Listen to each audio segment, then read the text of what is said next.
good afternoon, good morning, wherever you are, and whenever you're listening to this conversation. I hope you're doing great. Welcome. Um, First of all, I'd like to thank Kardec Radio for an opportunity to have this conversation about the book Our Daily Bread by Emmanuel, psychographed by Chico Xavier. Today we're going to cover chapter 2, which is called Think a Little. Before we get there, I'd like again to thank Kardec Radio for this opportunity and remind everyone that make sure you do add your questions or comments to this recording. Even if I'm not available to answer them live, I'll be more than glad to answer them at a later time. Also, Kardec Radio is on the X platform, so feel free also to send questions, comments using the X platform for Kardec Radio. And without further ado, let's close our eyes and connect ourselves with the spiritual world, with our spiritual friends. And just remember that in everything in life, there is a lesson. In each one of our experiences, there is always something there for us. Everything is an opportunity for learning and for growth. And even if we do not understand right away what the meaning of it all is, as we progress and become more evolved, more mature, everything becomes clear. May God's peace be with each one of us today and always. So be it. Thank you. So again, today we're going to discuss chapter 2 of the book, Our Daily Bread. It's called Think a Little. And it's based on John chapter 10, verse 25. And it goes like this: The works that I do in my Father's name bear witness of me. And that's what Jesus said. And there's an interesting story about it uh, when he mentioned that.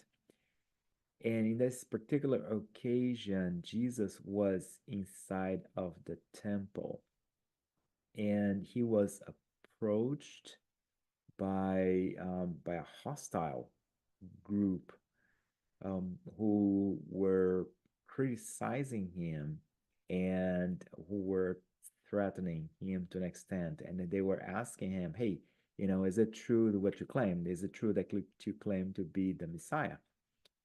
And that's when Jesus said, the works I do in my Father's name bear witness of me. So think about it now. Jesus is within critics. He's not within his flock. He's not within his supporters. He is again in a hostile group.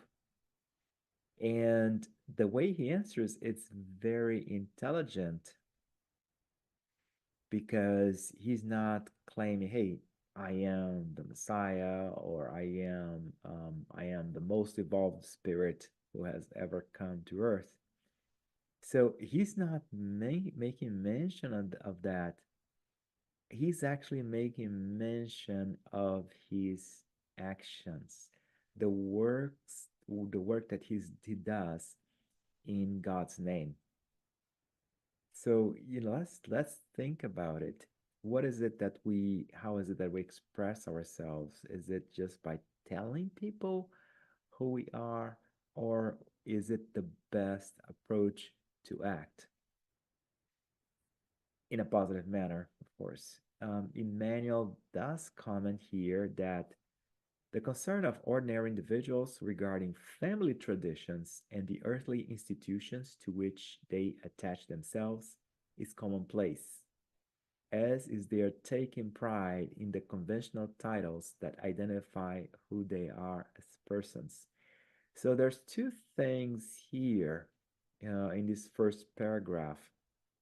So it is commonplace for ordinary individuals, for us in general, to be concerned about family traditions and earthly institutions to which we attach ourselves.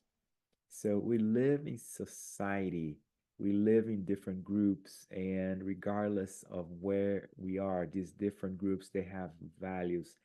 And of course, there's our earthly institutions for those groups because again, they are made of different people.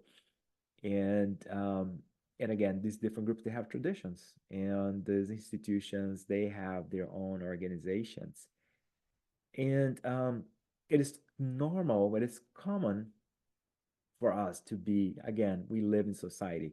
One of the natural laws of the universe is the law of society. Spirits, they work together and they evolve, working together. So it is for us, it's commonplace for us to be and be concerned about earthly institutions and family traditions. This is fine.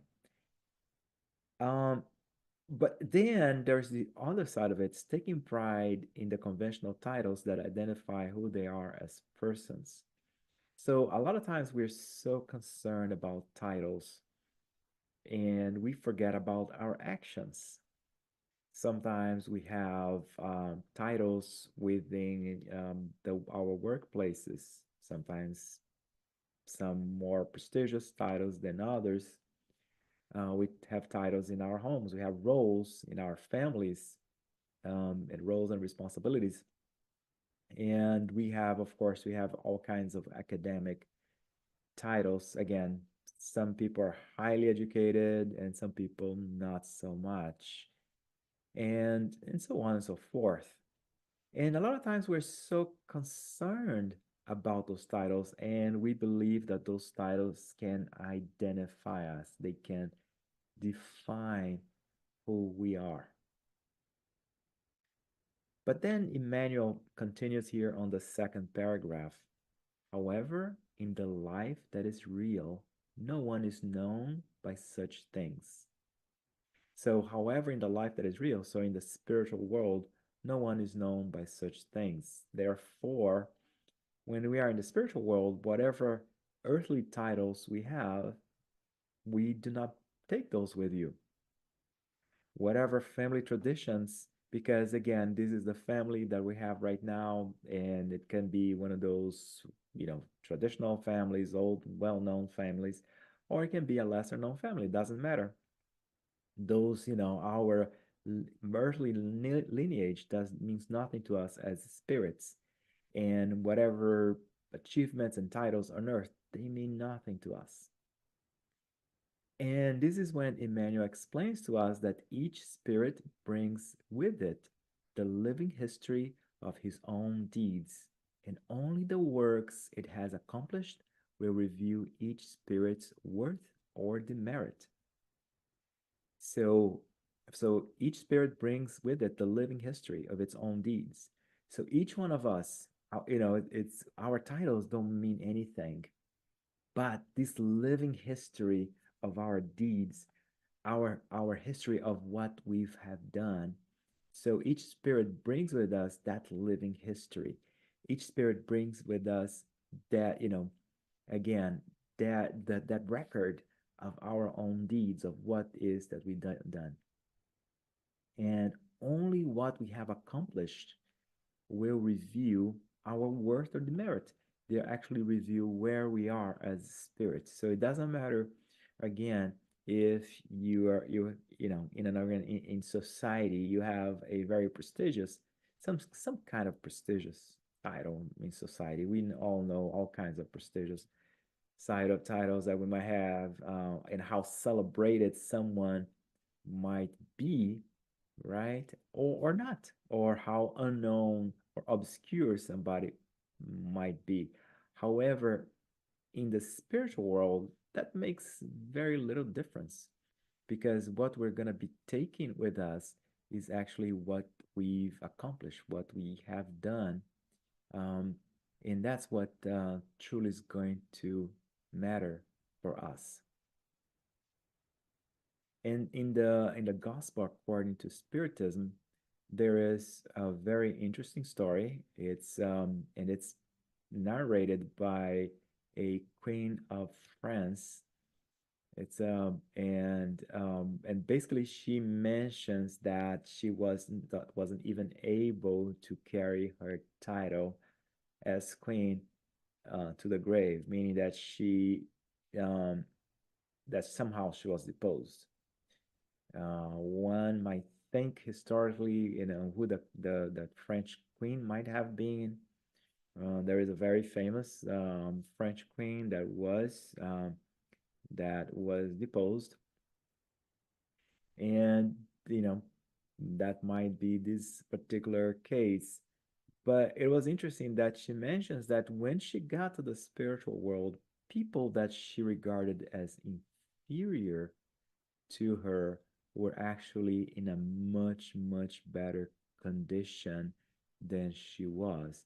And it was, for her, it was a huge shock to, to think of that and to believe and to see that um, some other spirits were in a better situation, people that she had regarded as inferior while she was on earth.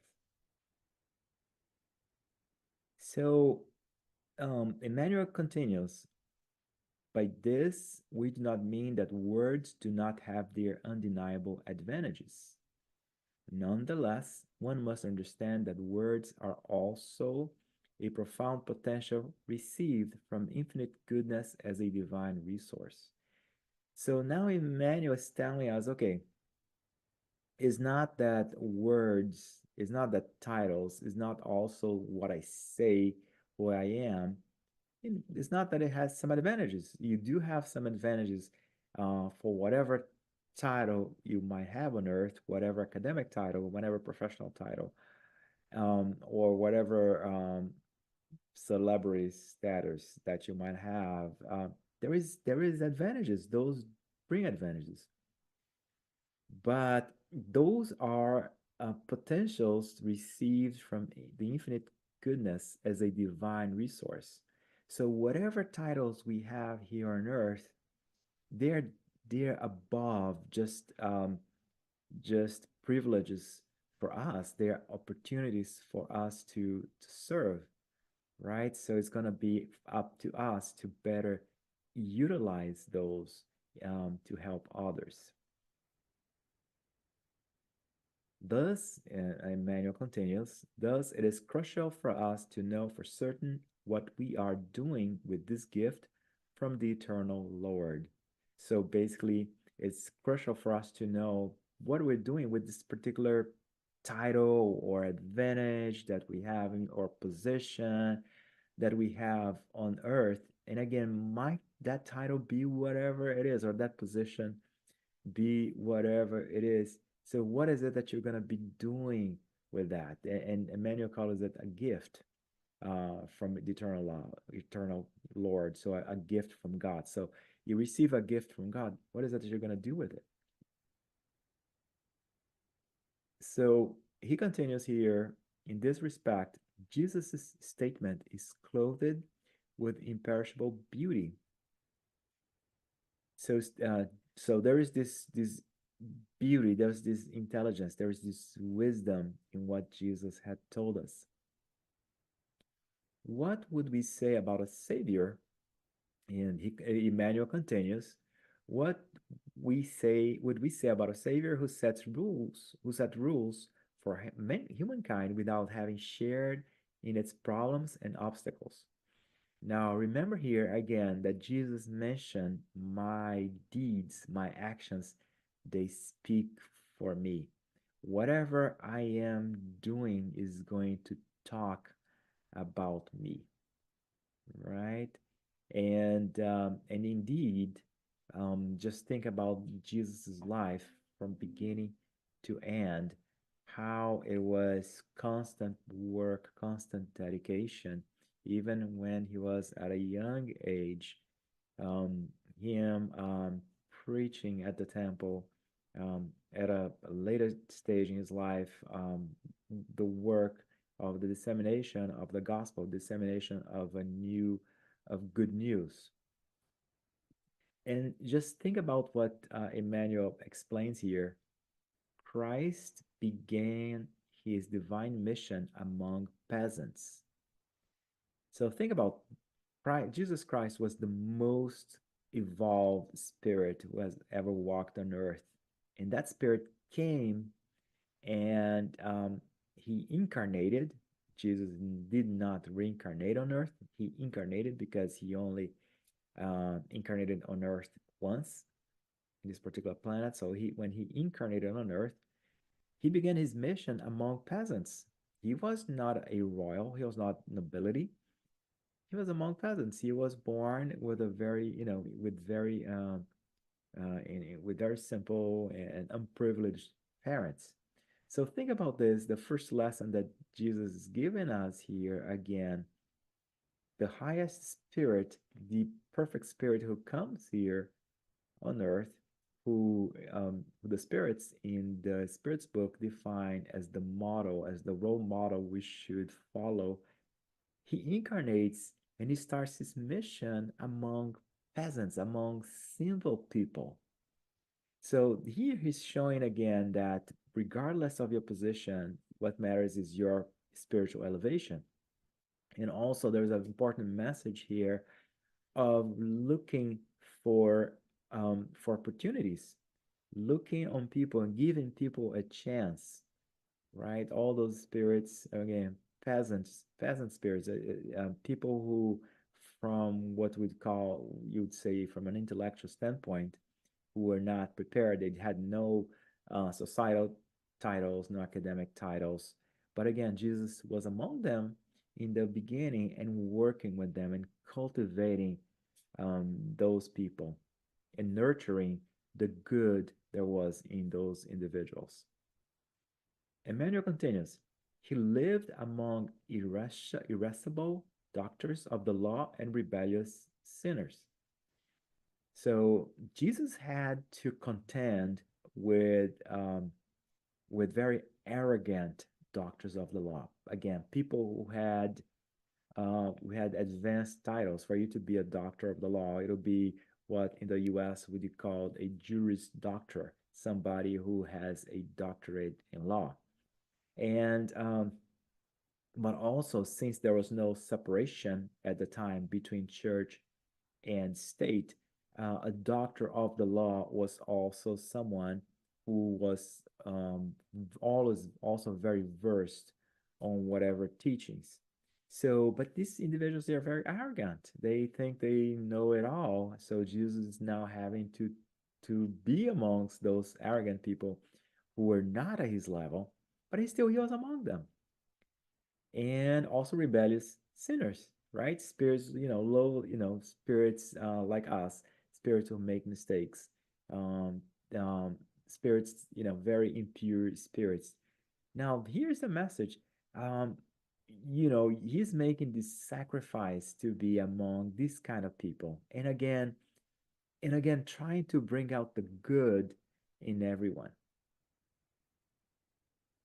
Now, coming up next, Emmanuel explains that he associated with the sick and the afflicted. So Jesus associated with, again, with those who were considered at the lower caste of society, people who are sick. If you were sick back then, that meant that you were, it was hard for you to provide. It was hard for you to obtain riches, and and and the afflicted, so people who had problems, people who had anxieties, who had anguish, who had all kinds of problems. And again, this is the highest spirit who has ever incarnated on earth, and he's spending time with the with people who are considered um, disfranchised. Continue here. He ate the hard bread of humble fishermen. So again, Jesus is giving us the example again of being in this humble position with fishermen, again, with those people who are not considered upper class, who are, could be seen as ignorant. But again, he's with them, right? And he's breaking bread with these individuals. And here, Emmanuel reminds us in the end, and finished up his holy work between two thieves, right? So Jesus completes the climax of Jesus's holy work, right? So it's not just any work, it was not just an earthly mission, it was a holy mission. And how is it that he finishes his holy mission? He finishes the holy mission between two thieves. The way Jesus was executed was considered the most shameful, the hardest, um, the hardest uh, kind of punishment, and that would be given to anyone, the harshest sentence, which was death, but not a quick death. It was death by crucifixion, which again, it is a very humiliating death, is a very slow death, very painful death, and um, and again, this is the highest spirit who incarnated on earth, and again, that's the way he's treated in the end. He did not have this glorious grand finale when he left Earth. No, he was crucified like a criminal and treated like a criminal and between criminals, right? And a lot of times we complain. A lot of times we complain during our lives about the kind of people. Oh my God! Sometimes they say, "Oh, you see what kind of people I have to deal with." But just think about it. We are just like our brothers and sisters. None of us here on earth, there are actually very few of us who are high and high or highly elevated spirits. The norm for us is to be low spirits, very difficult spirits, and who made many mistakes, right? And here we see that Jesus, Jesus had to associate with all kinds of people, and from the beginning to the very end. Emmanuel continues here, and he ends here this particular chapter saying, "What are you hoping for?" Right? Again, he ties in with the previous paragraph.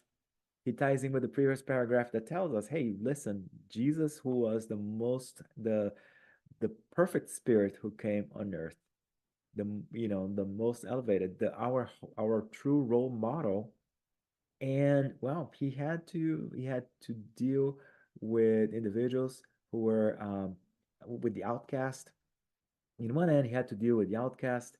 In the other hand, he had to deal with this very arrogant group of people who thought they knew so much, but in the end, who didn't know anything, right? And everybody in between. And that's the kind of people that he had to deal with. And that was his mission. Okay, so what are you hoping for? Are you hoping to have an easy time as you deal with others? No, that would be unrealistic, especially in our level that requires us to learn from each other. Emmanuel continues here. If you're waiting for an easy life in situations of prominence in the world, remember the master and think a little.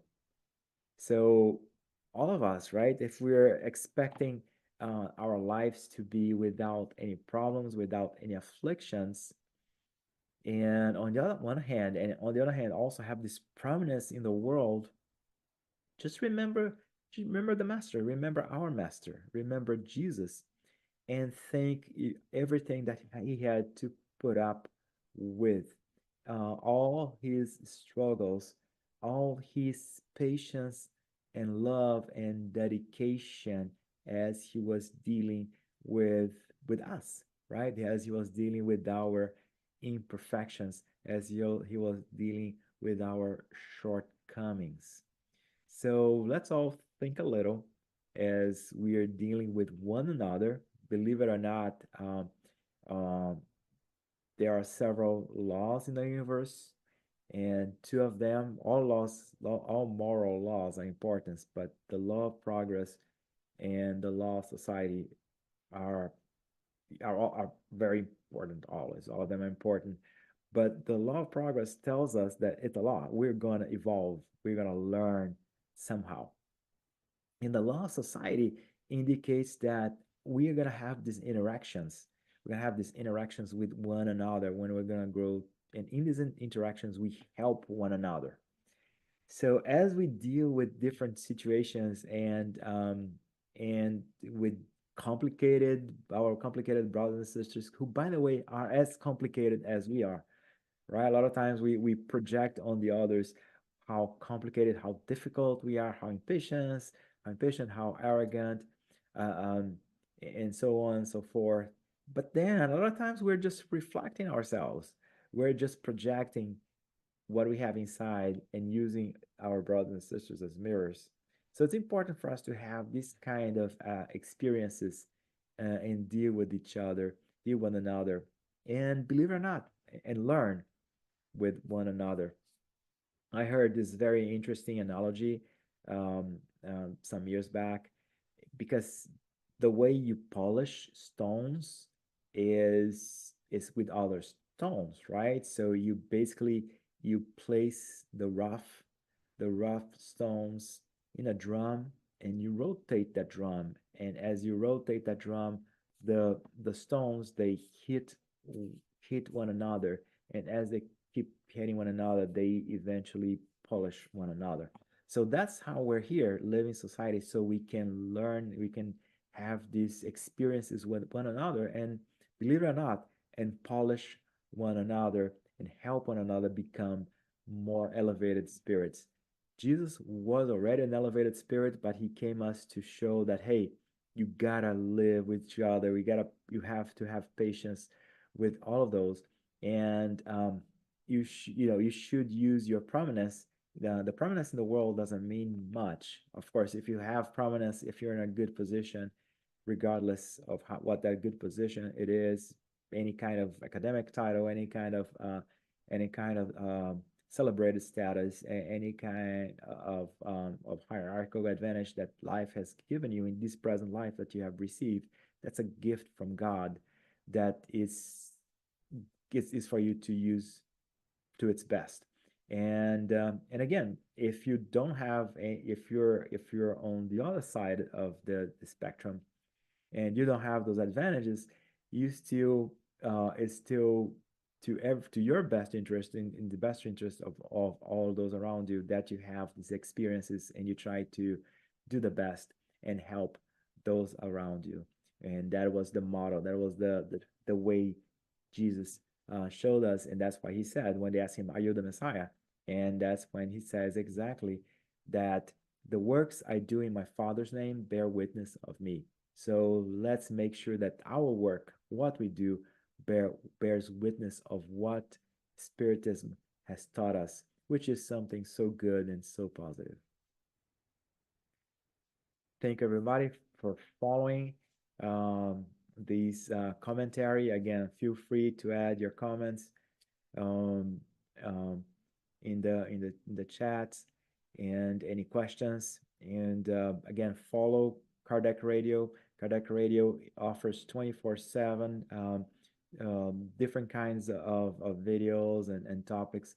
Also, it has don't forget also to download the app for Kardec Radio, so you can have access to podcasts series as well. And if you're able and if you can, just remember that Kardec Radio has several programs. They're in different platforms, and if you can somehow contribute financially as well, your assistance will be much appreciated. And at this time, let's close our eyes again and thank for all the great things that Spiritism has taught us, all the eye-opening lessons that have been given to us about our place on earth and our place in the universe. May we not regard our titles and positions and family heritage or not, right? And may we not regard that as what defines us as spirits, but remember that our deeds, especially our positive deeds, they are the ones who tell who we are. And so let's focus on acting, on doing, and in whatever we do, in whatever interaction we have with our brothers and sisters, both incarnate and disincarnate, may we provide the best that it is within us always. May God's peace be with us. May we ask our spiritual friends, to provide us guidance in our challenges and give us strength in our moments of tribulations, so we can always do what's right and strive to be the best of what we can be. So be it.